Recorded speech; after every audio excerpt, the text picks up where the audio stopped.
Yeah, the guy who called PlayStation boring in last week's episode is going to talk about the state of play. You're probably expecting me to trash it. Well, think again, buckaroo, because I thought it was fine. Not great, not terrible, just fine. Look, I don't know why people are so mad at this show.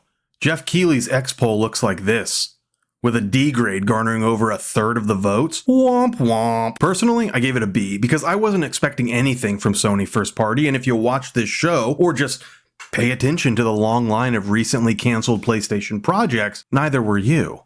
PlayStation's first party is deep in recovery mode. They are hibernating, trying to recover from the failed overcommitment into live service. The release schedule for in-house development is in tatters, but that doesn't mean there aren't games to play? I don't understand what people were expecting. I mean, no new gameplay for Ghost of Yotei was disappointing, but the sheer amount of interesting titles made up for it. The only new first-party title they were able to show as the State of Play's final reveal was a cinematic for Soros, a spiritual sequel to Housemarque's Returnal. And honestly, I kind of feel bad for Housemarque. It seems like this reveal was pushed forward to fill the void. This is February, and the game is aiming for a 2026 release, so this could be close to 2 years out if it's a Q4 release. My speculation, tinfoil hat time, is that Sony was scrambling for something to show and this is what they had. So Housemarque was forced to drop a cinematic and promise to look at gameplay later this year. The studio is probably scrambling to put together a vertical slice for a summer showing. Now, I think Soros will be cool. I enjoyed Returnal, though I never finished it. I probably need to circle back to that one. But it was just a cinematic, and 2026 is a long ways off in terms of games to play. So why do I think the show is still just fine as it was? Because I like video games. And they showed 35 of them suckers. So if you didn't see anything to like, maybe go read a book. Look, before you hit the thumbs down, just remember these shows are commercials. This is to give you an idea of what you can expect to play. They aren't meant to be satisfying pieces of media in their own right. The State of Play is not meant to entertain. It's an advertisement. If you don't want to play anything you saw, I don't know what to tell you. Switch 2 is on the way. Bottom line, I think there needs to be a readjustment of expectations for these showcases. The hype is killing us. Anyone expecting to see more than 3 or 4 games that appeal to them at an average game show is expecting too much. The gaming landscape is too wide now, and so coverage is going to be spread across demographics. It can't all be bangers personalized for us. Anyway, let's talk about some of the standout games they showed off, at least in my opinion. Most of what I'm going to talk about is multi-plat, coming to Steam, and in some cases Xbox as well. First up, Shinobi, Art of Vengeance. Despite having a Sega Genesis as a kid, I never played any Shinobi games, but that doesn't stop me from wanting to get my paws on this one. From the team behind the badass Streets of Rage 4, we're getting that hand-drawn comic book style art, only this time it's a 2D action platformer, and it's out in August. This, plus Ninja Gaiden Ragebound, means it's going to be a good year for action side-scrollers. And coming in September, Hell Is Us. This is a weird one.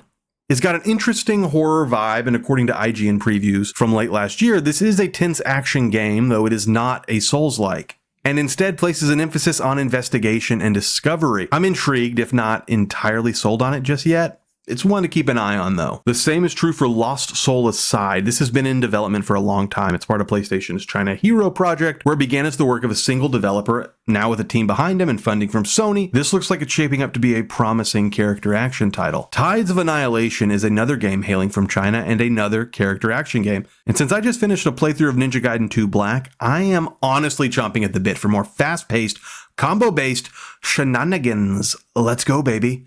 The artwork here is gorgeous, and according to the PlayStation blog, players will take on the role of Gwendolyn, who wields the power of a mysterious gray fog that can manifest 2 spectral knights at her side. Each knight has a distinct combat role, whether it's charging into battle, defending against attacks, or unleashing devastating combos. Players will need to strategically choose which knights to summon based on their preferred gameplay style and the challenges they face. One caveat here is that the game is being developed with an enhanced mode for PS5 Pro, which will deliver, among other upgrades, a 60 FPS mode.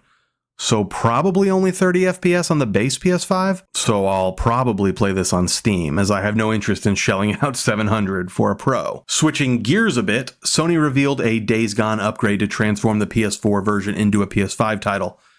That's also going to be delivered as a DLC on Steam, or you can pay whatever full price they cook up for it if you've never previously purchased the game. The upgrade will feature speedrun mode, permadeath, DualSense support, and more, but the standout feature is the new Horde Assault mode. As I said in my recent video all about Days Gone, the Hordes are the standout feature of the game, and the ability to play a mode that focuses on the Hordes and in even larger numbers than before, oh baby, I'm there day one, which is April 25th. Metal Eden. This one's giving off Doom with a cyberpunk skin vibe.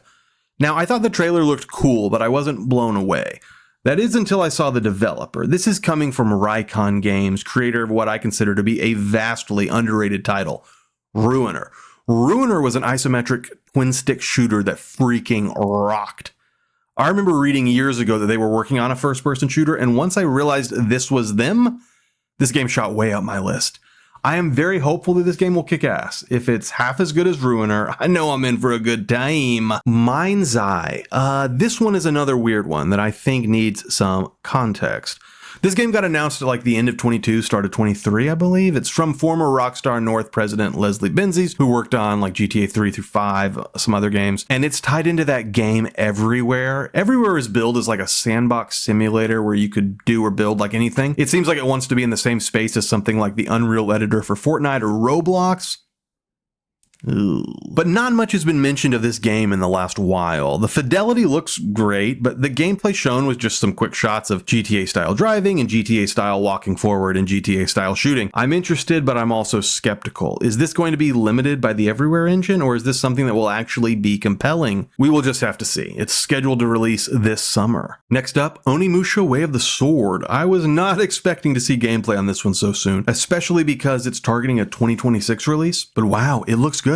From the spectacle of the combat to the playful tone of the protagonist, this is looking like it is right up my alley. I love the environmental stuff shown here, like the towel on the enemy. That guy's having a bad day. Or the way you can pick up this piece of floor to use as a shield and an offensive tool. Kaboom! I feel like Capcom has got something really promising with this one. Anyway, I'm Jeff, and this was Press Pause. Game on, baby.